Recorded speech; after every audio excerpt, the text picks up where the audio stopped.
Think about it. A 15-year-old they're looking up in New York. They're looking up to Tekashi, and I know that you fucking feel some type of way that I have to learn about. So what the fuck do you feel about Tekashi right now? I don't feel no way about Tekashi because niggas is looking up to Alpo. Like, you feel me? I don't feel this niggas looking up to Frank Lucas. Like, this niggas looking up to niggas who did the same thing he did, and he's just doing it at a younger age. Like, he's just doing it, and he's doing it in front of it, and he's flaunting it.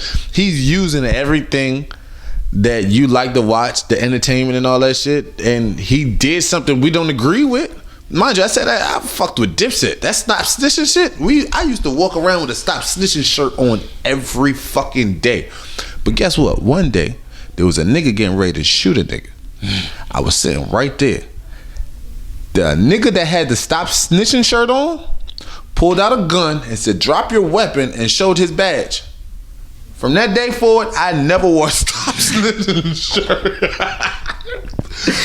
Hey, true story. Niggas know what I'm talking about. Hey, Bronxwood, y'all. Hey, so time out. The nigga rocking the Stop Snitching shirt had a badge and a fucking gun and told the other nigga to drop his weapon. What the fuck is From that day forward, I never was. I think it's not from that incident, but like everybody just that Stop Snitching shit kind of started dying from there. What the fuck, bro? Like that is a crazy story, bro. Gladly he was there. He stopped somebody from shooting somebody. Oh, okay. But you know, so he was undercover, undercover watching this whole shit go on, and we thinking, well, we ain't thinking shit. We just like there's an altercation going on. This nigga pull out a gun. He aiming the gun. Only thing that's stopping him is pulling the trigger. And before he could pull the trigger, the nigga with the Stop Snitching shirt pulled out his gun and said, "Drop your weapon," and flashed his badge. That's when I got the fuck up out of there. But I remember that Stop Snitching shirt. Yo, how does the guy with the Stop Snitching shirt pull out that shit from badge? There? But damn, that shit just took me through a little memory lane. What was we talking about?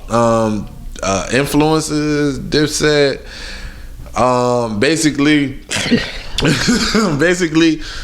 Cameron to me was that nigga. I mean, there was other rappers who was good at rapping. I mean, at that time, Fat Joe, Big Pun, and shit like that. You had people from the Bronx that was like, nigga. Okay. Either rapping or you playing basketball. How is you gonna do it? You ain't gonna be no doctor and lawyer coming out of this, nigga. This the slums. You feel me? You either gonna be the top gangbanger, the top pimp, or whatever the fuck that's in that street shit, or you gonna be a rapper and a basketball player. And I was good at basketball, but I was great at basketball. I was great at basketball, but when it come to influences, Cameron had it, and he just reminds you all the negative shit that you. He reminded you of all that negative shit that you wasn't really trying to do in the streets. But so all right. So you saying at that age, basically, the options are it wasn't doctor or lawyer. It was goddamn gangbanging or pimping. Pimping wasn't. Or school. Or am I tripping? No school. Nah. School was you just had to do it. You had to go through it. Okay. Like you had to go to school. And so, all right, so gangbanging, pimping, or school was an option, or am I? School was an option. Okay, all right, so. But you couldn't come outside after you let out of school, boy. So if you were a schoolboy, you weren't out there. But you wasn't coming outside. You better be walking to the store to go pick up some fucking something for your grandparents or something. Don't come out on these streets. You know, like, I don't want to just be talking and make it sound hard or anything like that. Like, I'm not trying to sound like the real. Let me get one thing straight. I'm not the realest nigga in the world. I keep it thorough. These niggas taught me as a youngin', keep it thorough by any means. So if you try me, I'm not going to show you that I'm the gangsterest nigga in the world, but I'm just going to show you what's in my heart.